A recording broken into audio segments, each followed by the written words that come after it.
Coach, or not, you'll have J.I.? No, he's going to go through, his warm-up, his regular warm-up time, and then see how he feels. So we'll determine it then. As you've approached these games before, treating them like a playoff series almost with the adjustments, just how valuable has the experience been having the in-season tournament for these type of games to continue to build opportunity for a young team? Well, we've said that about this team, being able to take different scenarios, different situations that we've been in, whether that's real-time in-game or, the opponent that you play, being able to make adjustments, seeing how they're, playing us or how we need to play them. So it's a great opportunity for our guys to continue to learn and understand what to do in each one of these situations. We were talking the other night briefly about Caleb Houston and how he's able to do so much in such a little amount of time. Not that difficult for a player, do you think? And what growth have you seen from him in his second year? He is such a professional already. I think barely, not even 21 yet. But his mindset every single day, the way in which he works, I think that's just played such a major part in what he's able to do. He studies the game. The coaches do a fantastic job of watching film with him, putting him in real game scenarios. So I think every time he steps on the floor, he's just ready to go. The team's offensive efficiency is shot up during this win streak. Obviously, you're winning games, so you're probably scoring points. But what have you seen offensively that's kind of sparked this team a little bit that may have been different from kind of the early weeks of the season?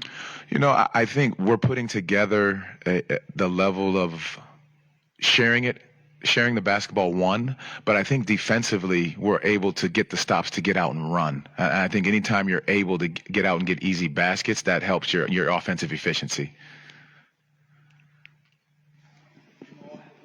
What points of emphasis do you give to your team when you face a team like Washington that has a very, very ridiculously fast pace? You have to get back. That's the number one thing. And our shot quality, the way we share the basketball, take care of it, is very important. But make or miss, they are going to look to push. And they have guys that can knock down threes as well as guys that can, fill up the stat sheet quickly, in Kuzma and Poole. So making sure we're getting back and making them play in the half court more than giving up easy baskets. What's your rule for offensive rebounding? Is it as simple as if you go crash the board, you better go get it? You better get it, or only fives can crash? What's your? Are you asking my coaching philosophy there? Yes. Truly, what we do is you have to put pressure on the rim first. And so if you're going to crash, you have to have the effort and the energy to do both. And so with that being said, if there's a long shot, most of the time there's long rebounds. So guards, need to know the area in which you're rebounding. You don't need to fly all the way in there if it's a long shot, long rebound. So we push guys in, make sure that we can, slow the breakdown by jamming passers at times, but then we got to get back.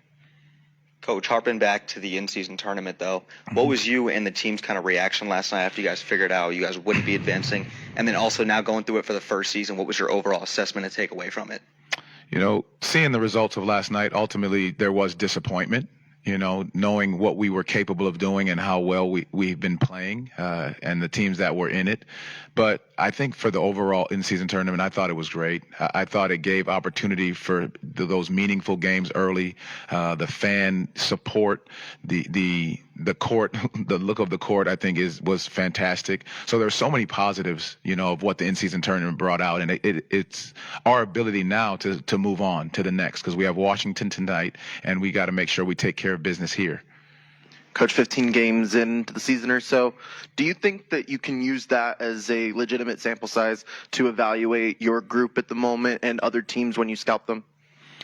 I think you got to take it one game at a time. No matter who you're playing or the in-season tournament or not, I think you just have to take it one game at a time and how teams are playing, what they're doing, what are their strengths, what are their weaknesses, what can we do to take advantage of those. And it always comes back to what are we doing? What is our game plan? How are we going about doing what we need to do? And if we hit our standard, then I think we're going to be okay. Anything else? Thank you. Thank you, guys.